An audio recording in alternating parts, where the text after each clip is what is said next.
iwradio.co.uk. Quarr Abbey, White Radio. already known for its honey, and basically you're looking at increasing it. How long have you been looking after the bees, and what's been the history of it here? Well, there have been bees on the site for 40, 50 years. There used to be some hives in the ruins, and they were looked after partly by a very famous local beekeeper called Harry Carter,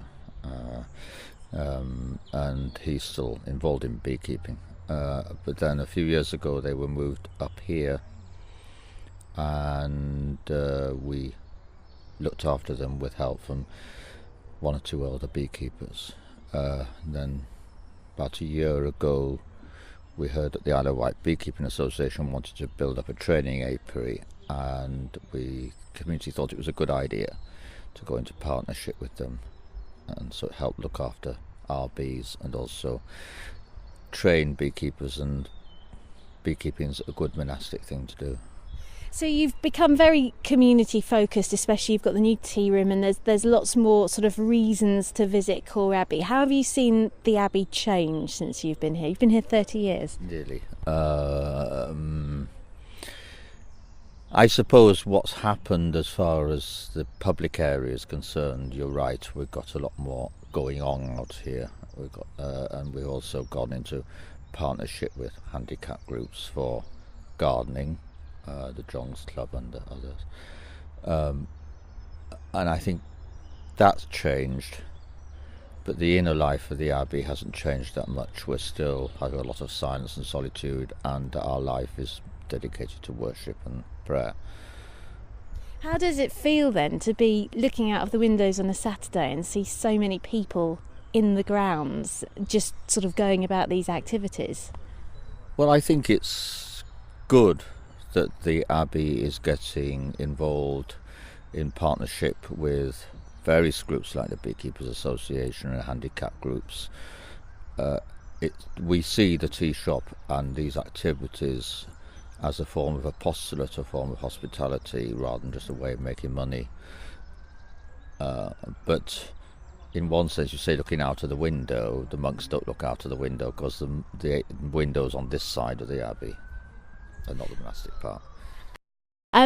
So tell me, coming back to the bees then, why in your opinion is it so important to be teaching people this skill and also to be rearing bees on the site? Well, as I think most people are aware now, there's been a real crisis of bees both in England and throughout the Western world, and there's becoming a realisation also that bees are extremely important to the ecology of the world, and so it's a good thing to teach people how to rear bees. Also, it's a good thing to have a place where people can learn that before they actually buy a hive and find out they're allergic to bees, or they can't do it, or something is going to stop them, so they can have a go at rearing bees before they actually start. How does it feel to be handing over your hives effectively? I don't think it is effectively handing over the hives. I think it's a partnership, and I think it's been wonderful in the last year to have so many enthusiastic people coming not only to learn to do beekeeping, but the experts as well, from the Dave and Dorothy and so on.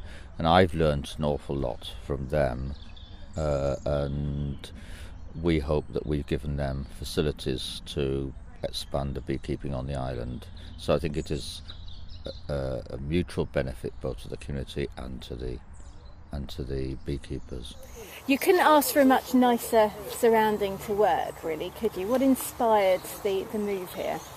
We've been looking for a site to put an apiary for training purposes for years, really, and last year we had an offer just before February from the guy that was looking to introduce groups into Quarr.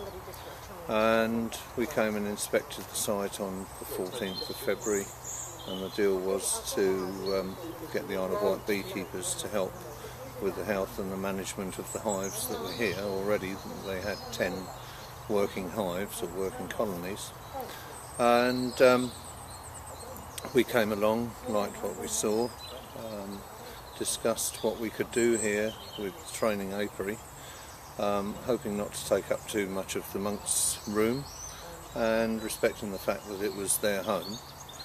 And it all just came together. It happened so quickly. It was a bit like a dream, really. It just happened really quickly, and after we decided that it would be a good move, certain members of our association group went for the grants, and we've been really successful with a couple of major grants, and it's all come together so quickly. It's, as I say, just like a dream, really.